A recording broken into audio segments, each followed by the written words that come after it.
Spock for the first time in 15 years or something, and all of us were just like huddled around, you know, the monitor and watching him and just hearing him deliver those Spock lines and that Spock cadence. That's quite an extraordinary moment. There are so few Vulcans left.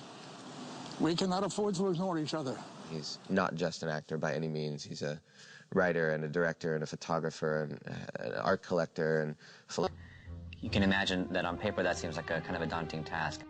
It's a daunting prospect on any level, you know. These characters are so revered and cherished the world over, and people take it very seriously.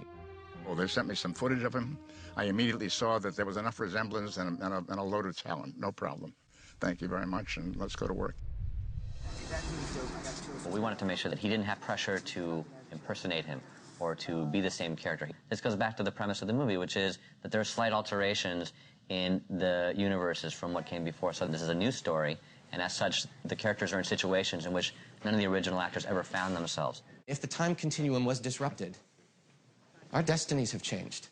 We're bringing our own life to them, and we're entering into these characters at a very specific point in their journey. So my Spock and Leonard's Spock are very different people.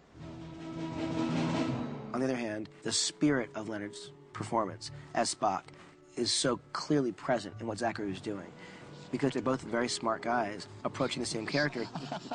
I think he's going to be able to flesh out a lot of areas that were suggested or hinted at, but not totally fleshed out dramatically and emotionally. I feel anger. Live long and prosper. Leonard and Zachary met at Comic-Con in San Diego, and it was weird because they look so much alike in some ways.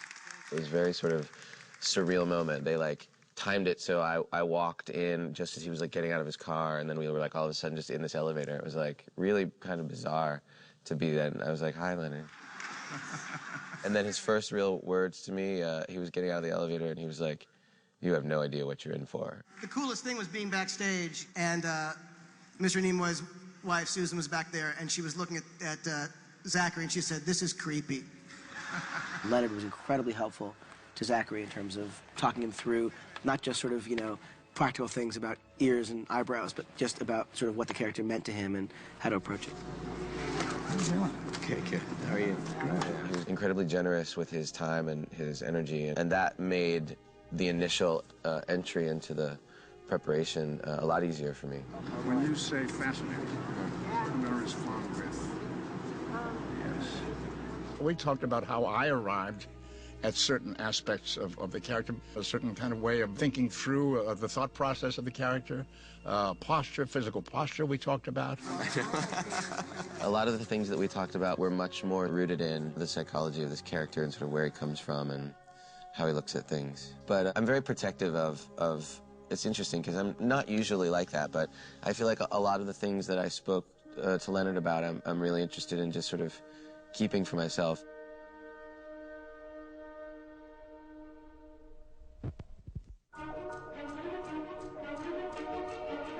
The big hurdle was Chris, because we didn't have Kirk. How do we find someone who will embody this character and be ridiculously funny, ridiculously smart, ridiculously, you know, cocky and outspoken, and make him real?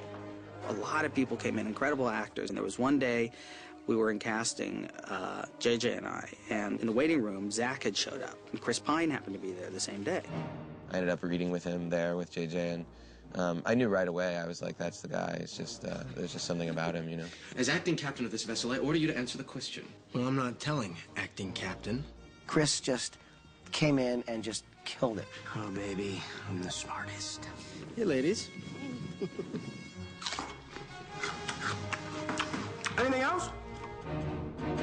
Ultimately, when Chris came in, he so embodied everything we needed Kirk to be. He was both a rebel and, you know, just felt highly unpredictable in a great way. And more importantly than that, when that person walks onto the bridge of the Enterprise, you need to believe that they have command authority. Mr. Sulu, prepare to engage thrusters. I won't lie, it's been incredibly overwhelming to step into the role that Mr. Shatner created. It is such an iconic, specific role in like the canon of film and TV history. Kirk here. What's your prognosis, Doctor? Obviously, William Shatner has a rhythm and a cadence to his dialogue that's so specific, especially as Kirk. And I think the mistake would have been to ask Chris to copy that in some way. So the goal was to figure out what the spirit of Captain Kirk was really all about. Starfleet Command has ordered us to rescue them, Captain.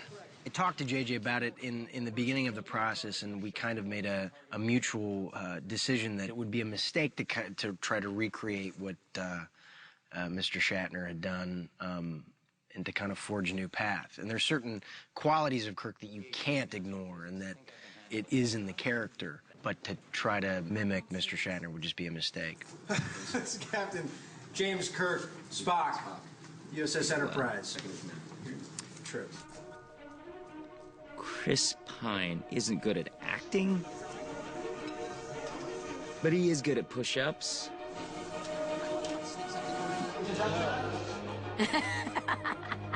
Your shoes are down, sir. Chris is he's not all there.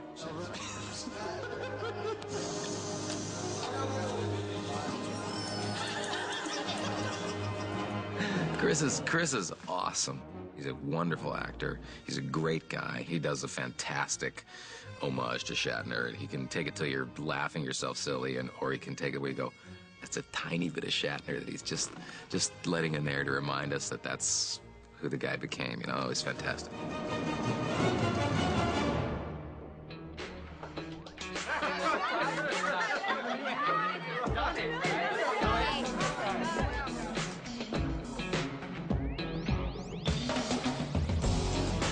The hardest thing was, how do you cast these iconic characters again?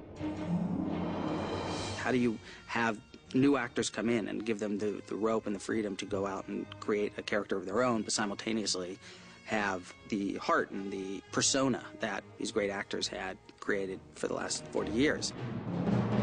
The power and the goodwill of Star Trek, I think, gave us a better cast than we might have otherwise had. We found out, as usual with so much of the cast, how much they love Star Trek. It's a call to duty. Starfleet is calling, and it's going to be really hard. But have the characteristics they can bring that will reflect on the characteristics of the original cast and will extend on that.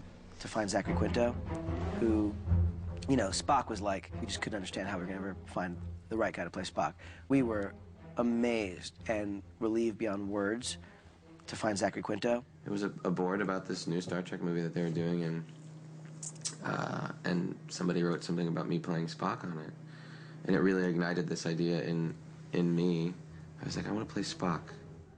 When he came in and read, he was... Philanthropist. He's really an incredible example of creative exploration through one's life. We were shooting the final scene at the Academy, where Kirk receives his official captaincy. We were up on this balcony shooting this one particular angle, and there were a few hundred people in the audience. And JJ sort of leaned over with his mic and said, everybody, I'd just like to know that Leonard Nimoy is here in the house. Spock himself, Leonard Nimoy, who is here in his house and is going to actually...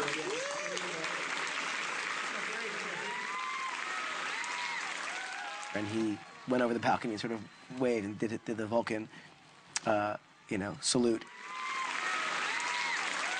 And all these tired extras kind of turned around and jumped to their feet, and this thunderous ovation.